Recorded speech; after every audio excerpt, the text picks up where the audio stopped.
Hi, everybody. Welcome back to Talk with TQ and the Energy Stoners Cafe. Today, I have a really great guest, and I love guests like this because they're just so helpful in so many ways.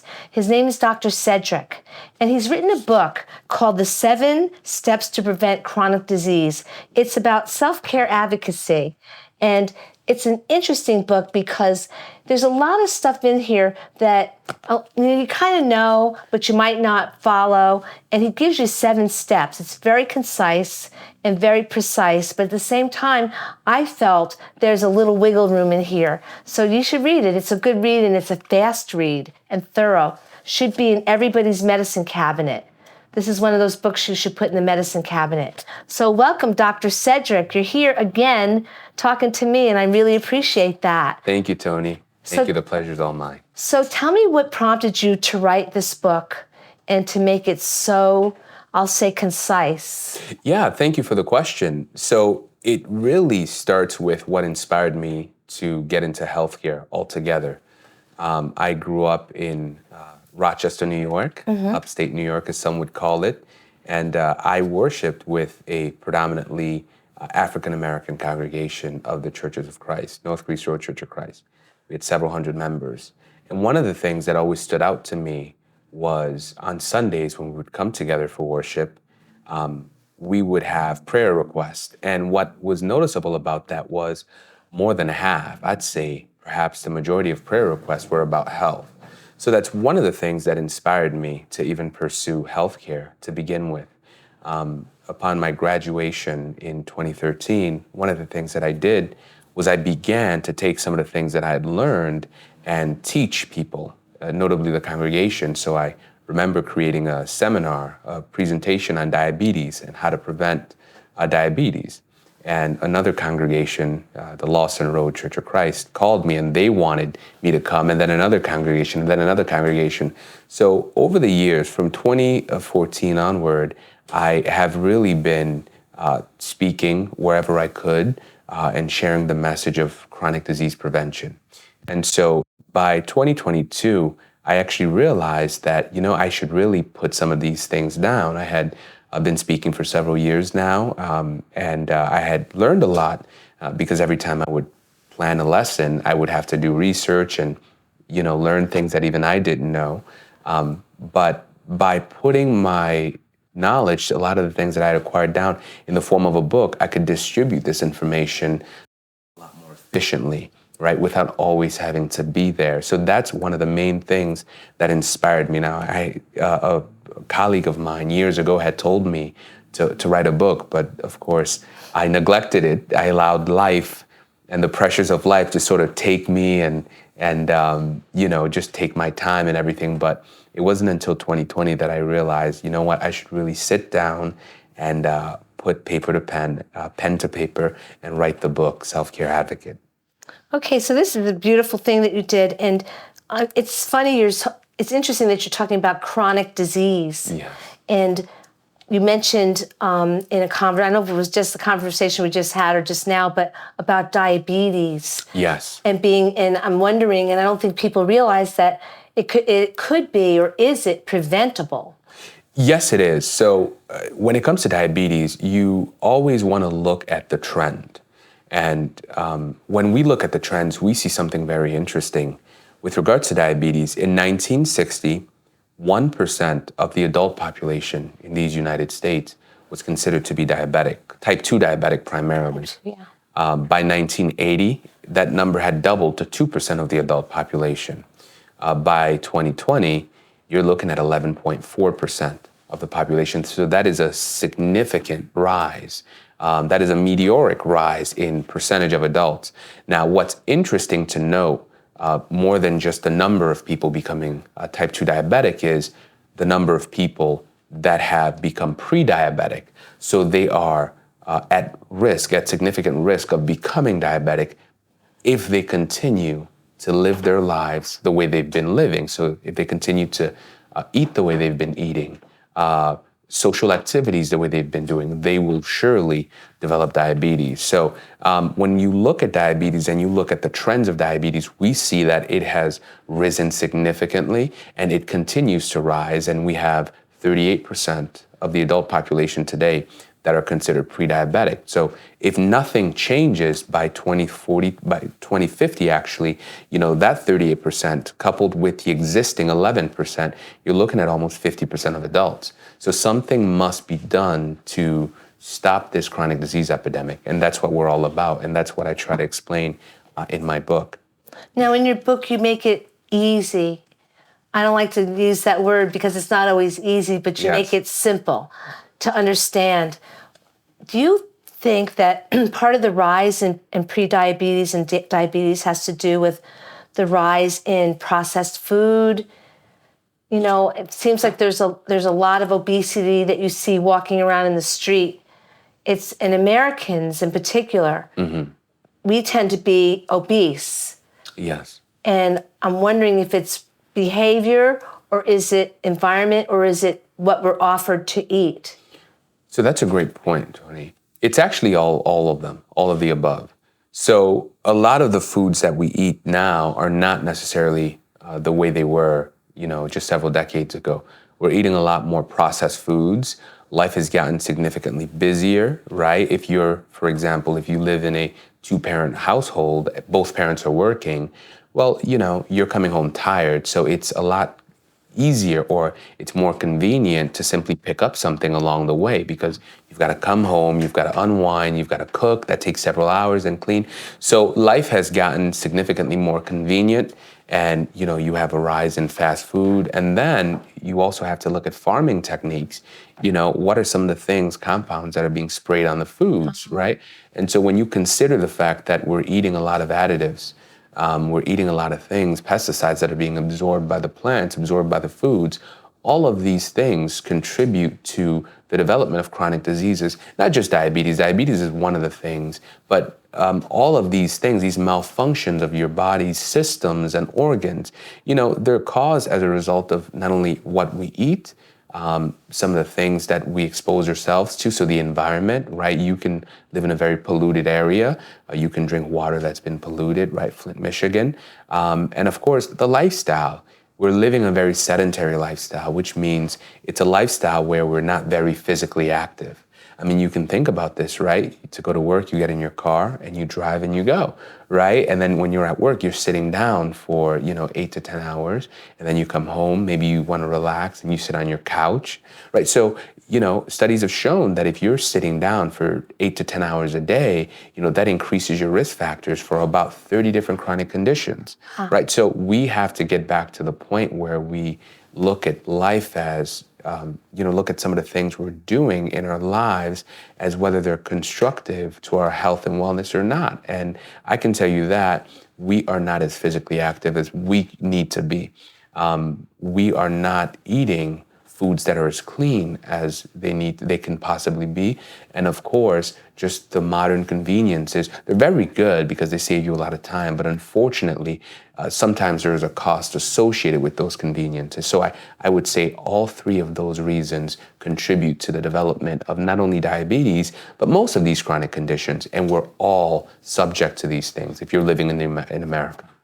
I've heard it said recently, on more than one occasion, by several individuals and entities, that sitting is the new smoking. Yes. Explain that. When you're sitting down, now, of course, sitting down, you have to. You just have to. We're not saying sitting itself is the new smoking. What's actually being said is we're sitting down for long periods of time, coupled with the fact that we are not performing exertion, which means we're not performing physical activities. I think you could counteract a lot of the sitting that we do if you would just exercise for 30 minutes a day, right? You want to sweat. You don't want your blood to almost like remain static. You want your heart to pump, right? Because when the heart pumps or beats, when you're breathing heavy, you're exchanging the CO2 for more oxygen, right? When your heart is pumping, blood is moving, blood is flowing, more blood can actually get to areas of your body, especially organs such as your kidneys, your fingertips, etc. And that blood actually delivers nutrients to your cells and actually picks up their waste, which you're able to breathe out, and you're able to sweat toxins out of your body through your skin. So it's not so much that sitting is so bad. It's more so that we're doing a lot of sitting, we're not doing a lot of moving, right? So if you have to sit at work, you really can't help that. If you have to sit down at school, you can't help that. But what you can control is whether you're going to take 30 minutes out of your day to run on a treadmill or go for a walk or go for a light jog. Those things are within your control, and that's what we try to focus on, especially when we talk about performing exertion, which is one of the steps. It's not always about sitting, because sometimes you just can't control that factor.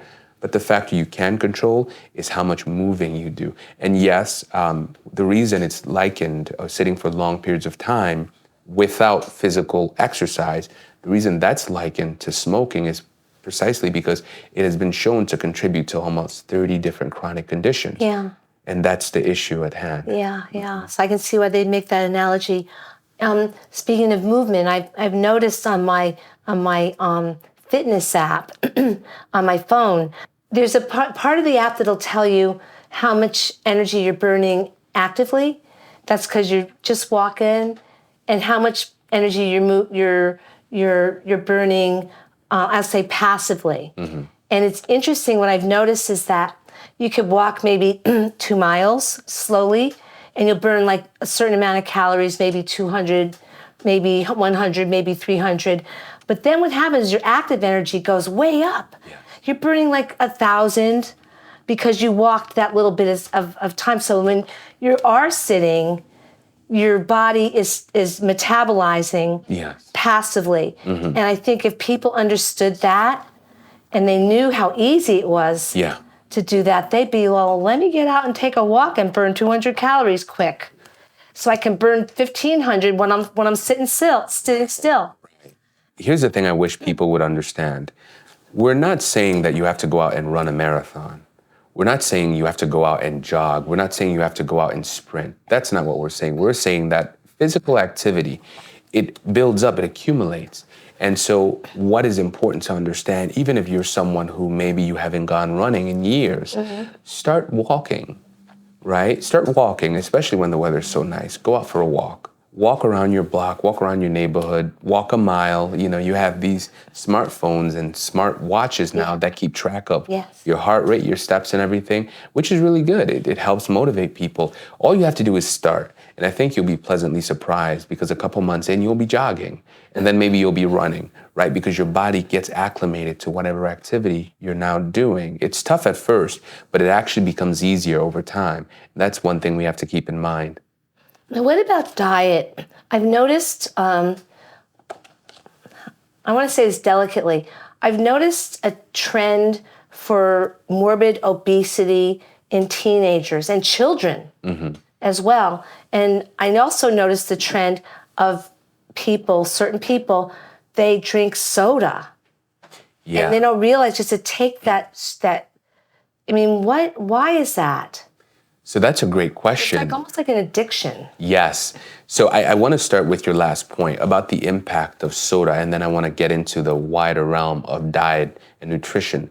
So soda is has one of the most addicting substances in it, and that's sugar, right? I remember there was an image that used to go around a couple years ago that showed a picture of a person's brain, that the way it lit up when it was exposed to sugar, right? Maybe through a sugary beverage or to something sweet like a donut. And then it compared it to someone's brain, the way it lit up when it was exposed to crack, right? Crack cocaine. And so what was interesting about that picture was your brain lights up a lot more when it's exposed to sugar. And what that tells us is that sugar is possibly more addicting than crack cocaine, right? And now it's not to say that it's as destructive. I'm not saying that. But I'm saying, as far as addiction, as far as your brain sending you signals to get more sugar, constantly consume those things that are addicting, that are packed full of sugar. It's an addiction. And I think that's one of the things we have to keep in mind.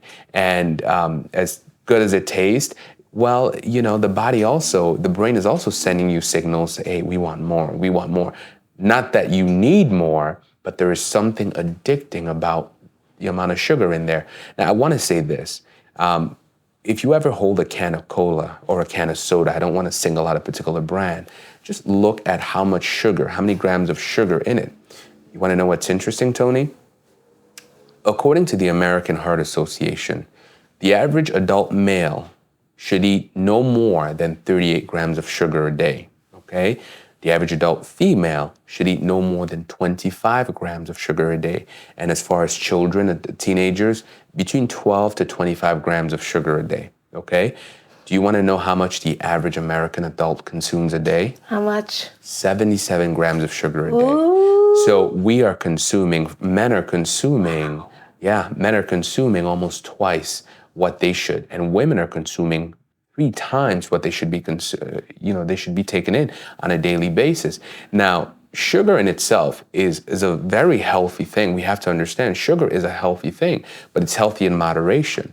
What is happening is we are overloading our system, right? We're overloading how much sugar we consume, and the body will put up with it. Usually when you're young, it'll put up with it, but as you get older, the body gets a little bit more tired. It's not able to handle that sugar as well as it did maybe when you were younger, right? And this is where we enter into the realm of type 2 diabetes, because you're consuming all of this sugar. Again, it's stored as energy. Interestingly enough, it's stored as energy, but that energy has to be used. So if you're going to consume all of this sugar, one of the best things you can do is go out and burn it, right? That's where the expression burning calories comes from. So you have all of this sugar you're consuming, you should go for a run. You're not going to die. You have enough energy in there, right? But here's the thing. For a people or a society that does not engage in physical activity as it should, but takes in that amount of sugar, what do you have to look forward to? Well, you have type 2 diabetes to look forward to. Not only that, that can contribute to high blood pressure, okay? Not only that, it contributes to all sorts of things, notably something called inflammation, which is actually what we talk about as the first step, right, of our self-care 7 protocol, which is reduce inflammation, because inflammation contributes to 20 different chronic diseases. It is crucial, and it is perhaps one of the most important things to address when talking about preventing chronic diseases. You have to address inflammation. And one common source of inflammation that many of us are subject to or exposed to on a frequent and daily basis is the excess intake of sugars. And so that can come through the foods we eat. I mean, if you ever look at breakfast cereals, right, the amount of sugar in there that can come through the sodas and the beverages that we drink. Not only sodas, but if you ever go to one of these coffee stores and the whipped cream and all of this stuff, it's a lot of sugar, and that's just for one drink. What about what you're going to drink when you get home? What about what you're going to drink tonight? There's so much sugar that we're exposed to, and it's just constantly creating inflammation in our systems. And maybe as a kid you're able to withstand it a little bit, but as you get older, you're not able to withstand it as much. And this is where diseases, chronic diseases, begin to manifest. Now, it can be diabetes, it can be heart disease, it can be any sort of things, but inflammation is at the root cause of all of this thing. It's true. Type 2 diabetes also, it doesn't necessarily happen to people that are obese, because I had a grandmother that was tiny, tiny little lady, She was very physical, active. She had type 2 diabetes because she ate a lot of sugar. Yeah. She was one of the grandmas that always had a candy dish there that had the mints and the peppermint patties and all the little goodies, and how they like to give it to you. But it's a concern to me when I see kids that can hardly walk down the street without huffing and puffing. It concerns me. And it's not even unmocking, but it worries me. Oh, yeah. For them. Oh, yeah. And I want to get into a little bit about nutrition. That was the second part of your previous point. With regards to nutrition, we want to touch upon the fact that, again, when you look at the way society has evolved or society has become, it's often said we live in a society of conveniences, or in a time of conveniences where ordering food is as easy as dialing a number and they'll deliver. And though that has its conveniences and many a benefit, we also have to consider the fact of how is it cooked? What kind of cooking oil did they use, right? Are they reusing the oil? You and I have no idea of what's going on in the background, right, in the back of the kitchen. And what are we eating? What type of foods are we eating? Are we paying attention? So society has changed in the way that it was. You often think about, a time when maybe the wife or the mother would go shopping and she would take her time and look at the fruits and look at this and say, this isn't good, this is good. Unfortunately, because of how expensive life has become and because of how fast-paced life has become, many people don't have that luxury. Many people don't have the time. And so it becomes convenient to simply order out, get food delivered and feed the kids. And you're looking at all the additives that these kids are eating. You're looking at, the seed oils that they're eating. You're looking at the sugar that they're consuming. You're looking at all of these, the fact that they're not exercising, they're not sweating, maybe they're not getting enough fiber so that they can go and use the bathroom and cleanse themselves. You're looking at all these factors. Well, what do you suppose will happen to these children? Well, they're going to get bigger and not taller, but they're going to grow, horizontally. And unfortunately, that's where we are in society today. So I was going to talk about some of the steps, but I wanted to ask you about digestion and the brain. What's the connection? I got to ask that question. Okay, 'cause that's been like a thing. There's a TV doctor. I don't call him a TV. He's not a TV doctor. He's a doctor. He was a cardiologist that changed his life. I'm not even going to say his name, but he made a video that people have seen. Many people have seen that talked about the connection between the gut health and brain health. Yes. Now, I think that your 7 steps to prevent chronic disease address that very well. Step 4. Step 4, yeah. Yeah, so let me just say this. There is, it's often said that the gut is the second brain, right? Your gut is home to between 40 to 100 trillion different microorganisms. Now, that's very interesting because we have what's called a mutualistic relationship. I want you to think about a shark. If you've ever seen a shark underwater, the shark usually has these small fish that swim next to it. They're minnows, right? The shark doesn't eat them, and they're not afraid of the shark. One of the things that they do is when the shark latches onto a seal or something like that, and it starts shredding the skin and eating the blubber and eating the seal or whatever animal it's eating, little bits and pieces fall out. And these little minnows, they swim and they eat it up, right? And so they have a beneficial or mutualistic relationship with the shark. You can think of certain birds can go inside the mouth of a crocodile or an alligator and pick the meat that's stuck in between their teeth. So they're the dentist of these alligators. And so the alligator doesn't eat the bird, even though it could, but it doesn't eat the bird because the bird does it a favor. It's cleaning its teeth, removing meat that's stuck in between its jaws.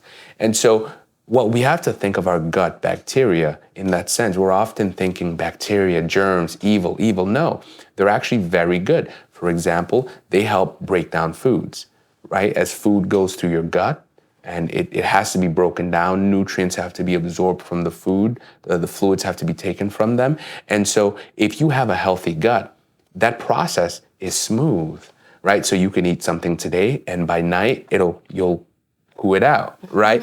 But if you have dysbiosis or an unhealthy gut, what happens? That food sits there. It's not being digested. It's not being extracted properly. It's just sitting there. So the time to emptying is drastically longer, and that can lead to constipation. That can lead to a whole host of other issues, such as irritable bowel, inflammatory bowel, any number of things, gut disorders. So we have to understand the gut microbiome, as it's called, is crucial to our health. Now, where it ties into our brain is really because the gut is actually very useful. Not only does it make vitamins, but it also contributes to the making of certain hormones. It actually sends signal. There are nerves that are connected from your gut over to your brain. So they're actually able to send signals to influence your brain into desiring certain things, or maybe telling the brain that, hey, you're full, right? So the gut, a healthy gut is crucial for a healthy brain. It's absolutely crucial. That's why we call it the second brain. That's interesting to me. I'll tell you after the show why that's interesting to me. I think that people don't realize that there's so much going on in here. Yes. There's a lot going on in here. It's a whole world. It's a whole world. I think also that it's very important that people take care of themselves, getting colonoscopies at a certain age. But I'm wondering if it's being taught in school so children can advocate for themselves, for their own health. Because I have a feeling a lot of kids don't know this, and they're drinking soda. I can't believe how much soda they're drinking. So to your point, Toni, I don't know that it's being taught in schools. I know that when I went to high school and elementary, we didn't really learn that. Even when I went to college, again, you learn certain things, but fundamentally, we're not nutritionists. And so that's where the challenge comes. A lot of what I had to learn in order to write this book came from outside of school, came from a lot of the books that I read. I simply had the good fortune to put this process together in a way that could be applied gradually, so it's not overwhelming to anyone, right? So these are gradual lifestyle changes, from reducing inflammation to practicing elimination to increasing hydration to what we just talked about, promoting digestion, improving nutrition, performing physical exertion, and of course allowing for restoration.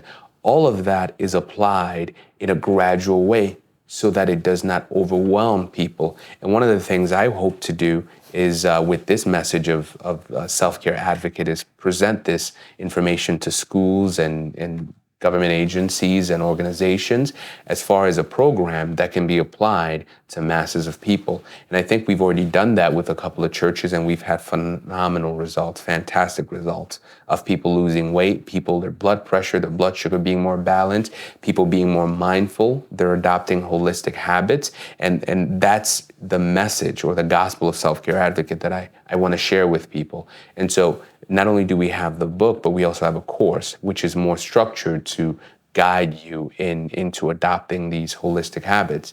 And so, yeah, as far as schools are concerned, I will be reaching out to certain schools and seeing if, seeing how we can implement this protocol in their lessons or in some sort of activity in order to get kids a little bit more invested in their own health. That sounds so excellent.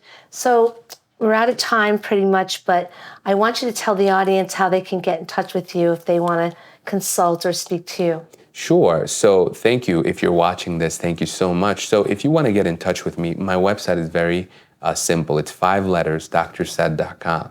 That's drced.com. There you have access to all of me, including my social media platforms and channels. I have a webinar on my website that's really cool. I encourage you to check it. It's about 20, 25 minutes.